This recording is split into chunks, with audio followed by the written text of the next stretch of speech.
अस्सलाम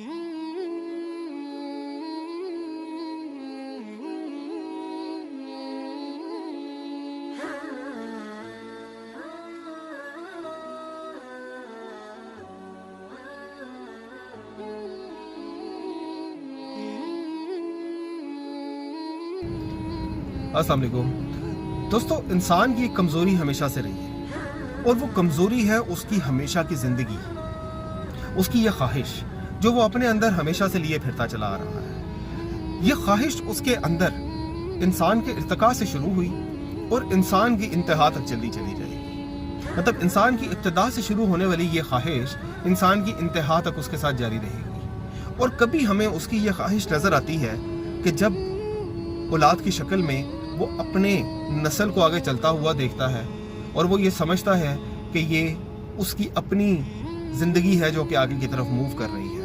कभी अफसानों के अंदर वो आबे हयात को जिक्र करता हुआ पाया जाता है जहाँ पे वो इस चीज़ की अपनी ख्वाहिश का इजहार कर रहा होता है कि हमें एक ऐसी ज़िंदगी मिले जिसके ऊपर ना तो कभी कोई बीमारी हो, ना तो कभी कोई गम हो, ना ही कभी कोई मौत हो और ना ही सकूत हो।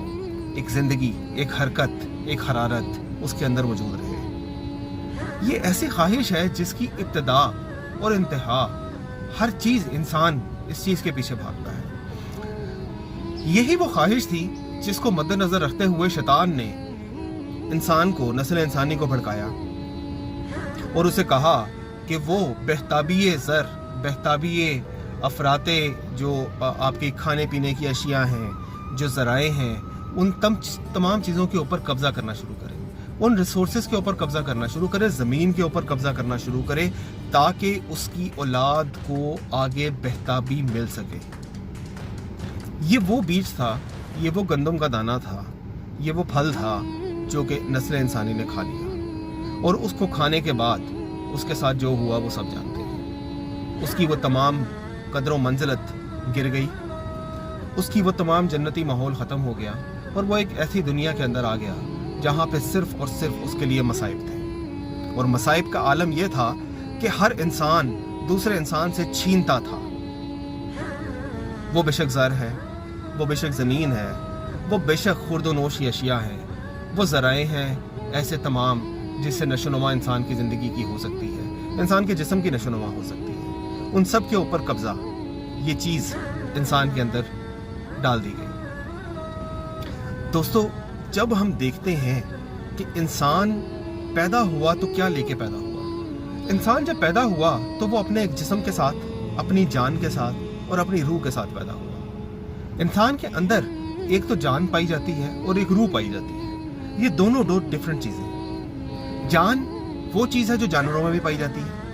जिस तरह हम कभी बकरे को ज़बह करते हुए देखें तो हम कहते हैं कि इसको तब तक मत काटना जब तक जान ना निकल जाए। हम कभी बकरे के लिए रूह का लफ्ज़ इस्तेमाल नहीं करेंगे। ये हमारी रोज़मर्रा ज़िंदगी का इस्तेमाल है अल्फाज का, ये चुनाव है अल्फाज का। और ये चुनाव बगैर किसी बिला वजह नहीं है, इसके पीछे हकीकत है। जान वो चीज़ है जो कि हमें ज़िंदा रखती है। हमारे इस मादी जिस्म को जो ज़िंदा रखती है उसको जान कहा जाता है। और उसके पीछे एक रूह है।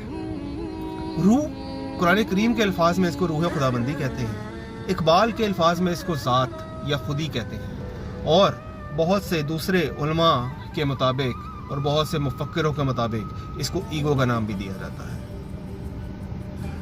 दोस्तों, जब हम कहते हैं कि हमने हयात जावदा पानी है, जब हम कहते हैं कि हमने आबे हयात पीना है, तो हम इससे मुराद वो क्यों नहीं ले लेते कि जिस चीज़ से हमारी ज़िंदगी बने। दोस्तों, आपने कभी नोट किया कि जब कोई इंसान मरता है वो 50 साल या 60 साल की ज़िंदगी जीता है या 10 साल की ज़िंदगी जीता है, जितने भी साल की ज़िंदगी जीता है, या कोई 90 साल की उम्र में मरता है, तो आप उसके मुताल्लिक क्या अल्फाज चुनेंगे? आप ये कहेंगे कि इसने 90 साल की उम्र पाई, इसने 90 साल की उम्र पाई, इसने बहुत लंबी उम्र पाई या इसने बहुत छोटी उम्र पाई, या ये दरमियानी उम्र में चला गया। क्या ये दरमियानी उम्र में चला गया? आप कभी भी ये नहीं कहेंगे ये दरमियानी जिंदगी में चला गया। इसका मतलब ये हुआ कि जिंदगी एक डिफरेंट चीज है। जिंदगी को हम उम्र के साथ नहीं जोड़ सकते। उम्र तो वो स्पैन ऑफ टाइम है जो कि हमारे जिंदा होने और हमारे मरने के दरमियान का है, जबकि जिंदगी आगे चलने वाली शय है। ज़िंदगी ने आगे मूव होना है। जब कुरान करीम नाजिल हुआ और उसमें कहा गया कि ये इंसानों को ज़िंदगी बख्शता है, ये कलाम, ये जो अमल, ये जो अहकामात, ये जो ज़ाब्ता हयात है, ये इंसानों को ज़िंदगी बख्शने वाला है। क्या उस वक्त वो इंसान जिंदा नहीं थे, चल फिर नहीं रहे थे? बेशक वो चल फिर रहे थे, वो जिंदा थे, लेकिन जिंदगी बख्शना आपकी रूह की परवरिश है। आपकी रूह एक ऐसी चीज है जिसने आगे मूव होना है, और ये आपकी जिंदगी का तयन करती है कि आपकी जिंदगी कितनी होगी, आपकी जिंदगी कैसी होगी। अगर वो सकूत की तारी में आ जाती है, सकूत की हालत में चली जाती है, तो आप मौत की हालत में जाना शुरू हो जाते हैं। और जब उसकी परवरिश होती चली जाती है तो आपकी जिंदगी बरकरार रहती है। कुरान करीम में शोधा के लिए ये लफ्ज़ बड़े वाज़ेह है। और तुम उनको मुर्दा समझते हो, लेकिन दर हकीकत वो मुर्दा नहीं है, लेकिन तुम इसका शऊर नहीं रखते। शहीद की जो रूह है उसकी परवरिश हमा वक्त चलती रहती है, उसकी परवरिश कभी नहीं रुकती। उसकी रूह की परवरिश उसके मरने के बाद भी जारी रहेगी, हत्ता ये कि क़यामत का दिन आए और वो फैसले और जज़ा का दिन आए कि जिस दिन उसको उसकी जज़ा अता कर दी जाएगी। तो दर हकीकत हमें सबसे पहले देखना क्या है कि हमें ये देखना है कि क्या हम अपनी ज़िंदगी को बरकरार रखने के लिए, अपनी ज़िंदगी को रवा रखने के लिए हम क्या कर रहे हैं। तो इसकी एक सादा मिसाल है। सादा मिसाल दो तरीकों से मैं आपको सामने पेश करूंगा मुख्तसर।